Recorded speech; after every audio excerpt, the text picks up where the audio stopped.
안녕하세요. 비전의 가족 여러분. 11월 24일 월요일 말씀 토크 라디오의 문을 엽니다. 분주했던 하루 속에서도 잠시 멈춰 마음을 쉬어가는 시간이 되길 바랍니다.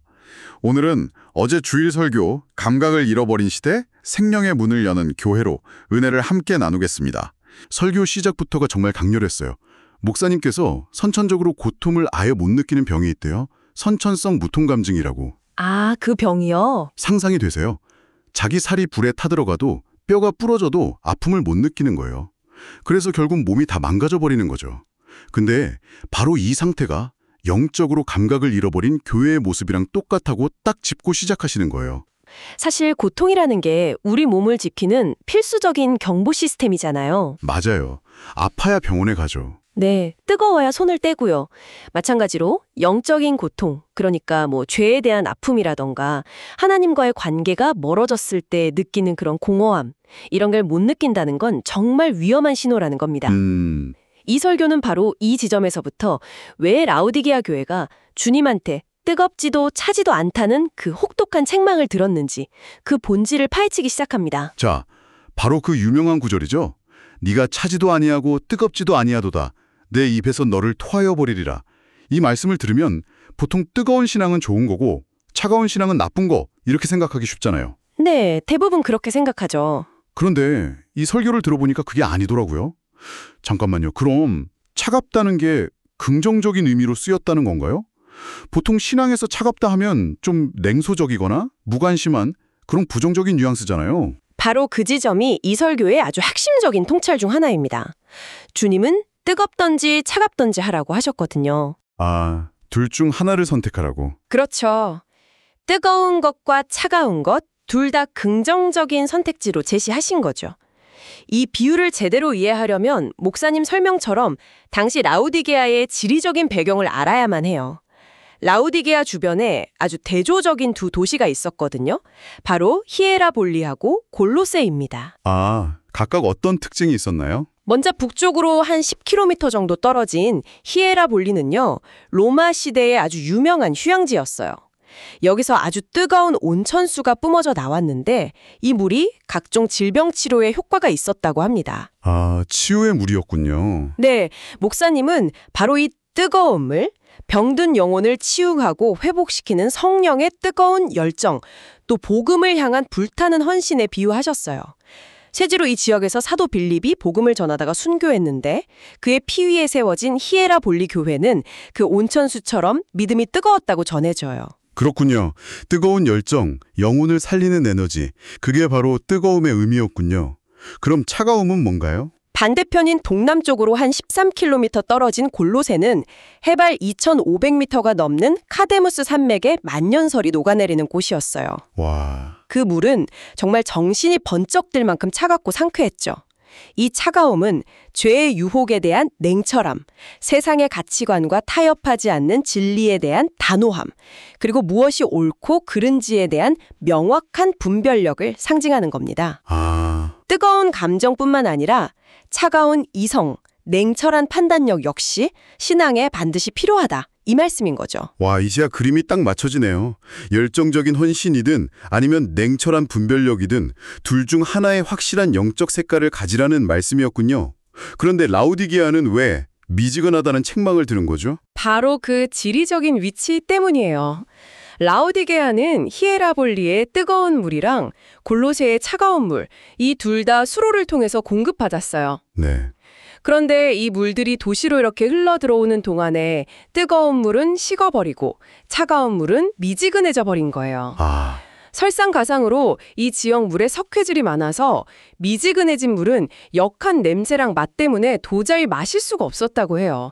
마시면 구역질이라서 뱉어낼 수밖에 없는 그런 물이었던 거죠. 단순히 그냥 온도의 문제가 아니었군요. 마실 수도 없고 쓸모도 없는 말 그대로 구역질 나는 물.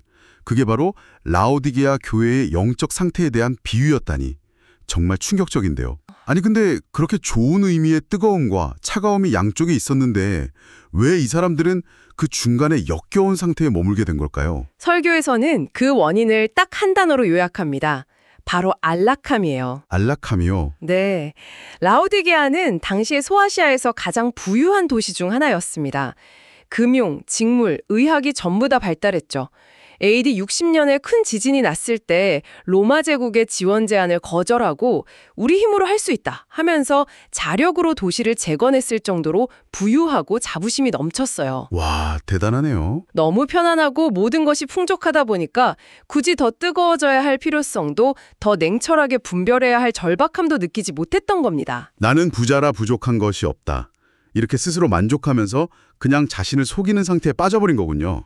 이게 바로 영적 무감각증의 핵심 증상이겠네요. 설교에 인용된 한 젊은 목사님의 고민도 정확히 이 지점을 짚고 있었어요. 어떤 이야기였죠? 자기 교회 교인들은 너무 안정되고 부유해서 가난한 사람을 돕자고 하면 놀랄 만큼 많은 헌금을 모으는데 정작 아무도 자신의 죄나 영적인 갈급함 때문에 눈물로 기도하면서 울지 않는다는 이야기였죠. 행위는 있는데 영적인 갈망과 열정이 없는 상태. 네. 그것이 바로 라오디게아 교회의 모습이었고 목사님은 이게 오늘날 우리에게도 큰 도전이 된다고 지적하시는 겁니다. 주일에는 예배를 드리지만 월요일부터의 삶은 세상과 전혀 구별되지 않는 것. 겉으로는 멀쩡한 신앙인처럼 보이지만 삶의 중심에는 하나님이 아니라 돈과 성공, 안락함이 자리 잡고 있는 상태.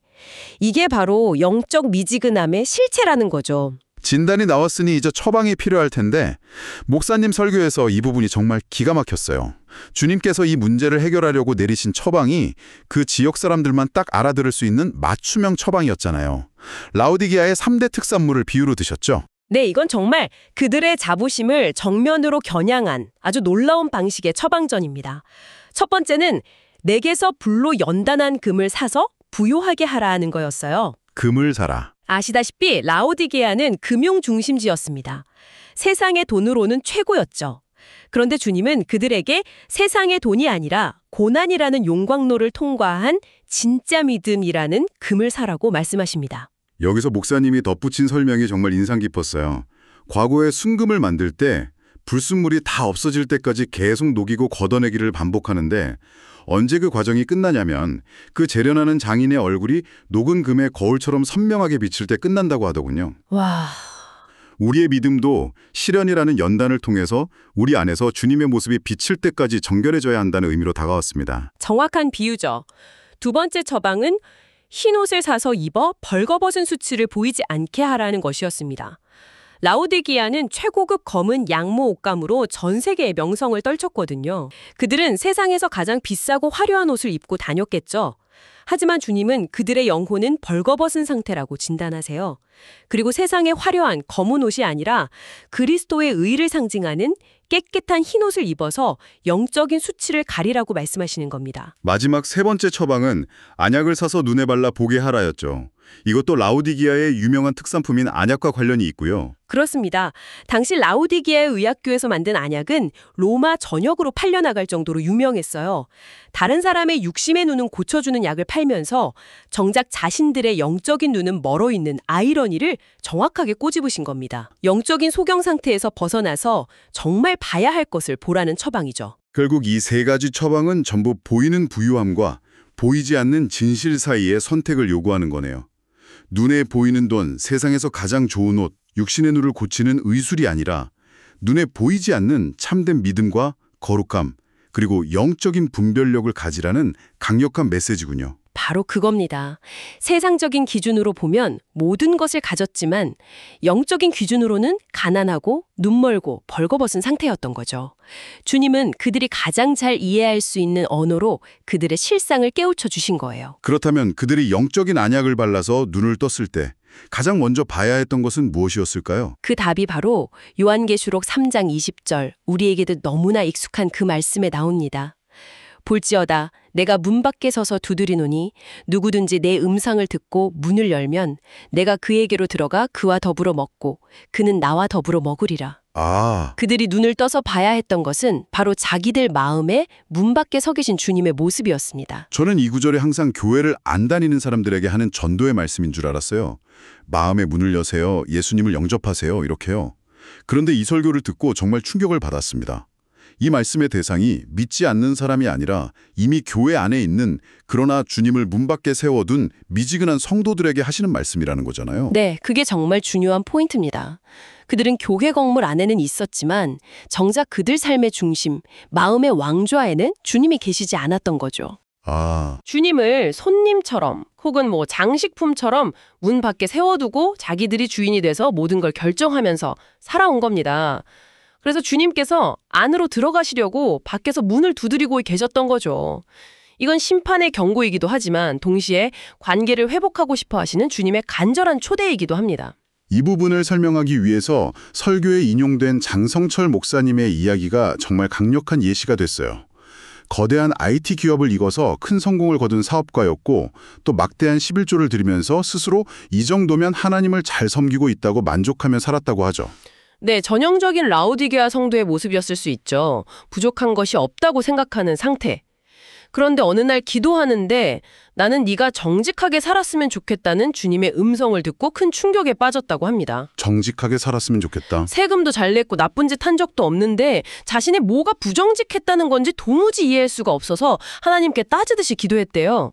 그런데 문득 아주 오래전에 별로 중요하지 않은 손님한테서 전화가 왔을 때 비서에게 무심코 나 없다고 해 라고 말했던 그 사소한 거짓말이 떠올랐다는 겁니다. 아, 그 없다고 해라는 말, 어떻게 보면 사회생활에서 흔히 할 수 있는 사소한 거짓말이잖아요. 그런데 주님은 그걸 보고 계셨던 거군요. 그렇죠. 그 순간 자신이 드리는 막대한 헌금이나 성공 같은 겉모습과 상관없이 자신의 중심이 얼마나 영적으로 무감각했는지를 깨달았다는 거네요. 바로 그 순간이 문 밖에서 들려오는 주님의 노크 소리를 들은 때였던 겁니다. 그는 그 음성 앞에서 자신의 모든 것을 내려놓고 회개하면서 마음의 문을 열기로 결심했어요. 그리고 모든 것을 정리하고 목회자가 되기로 헌신했을 때 그는 고백하기를 하늘의 문이 열리는 것을 경험했다고 합니다. 와, 결국 주님의 음성을 듣고 반응해서 마음의 문을 여는 그 작은 순종이 영적 회복의 시작이자 전부라는 메시지를 이 이야기가 정말 생생하게 보여주는 거죠. 여러분께도 이런 질문을 남겨두고 싶습니다.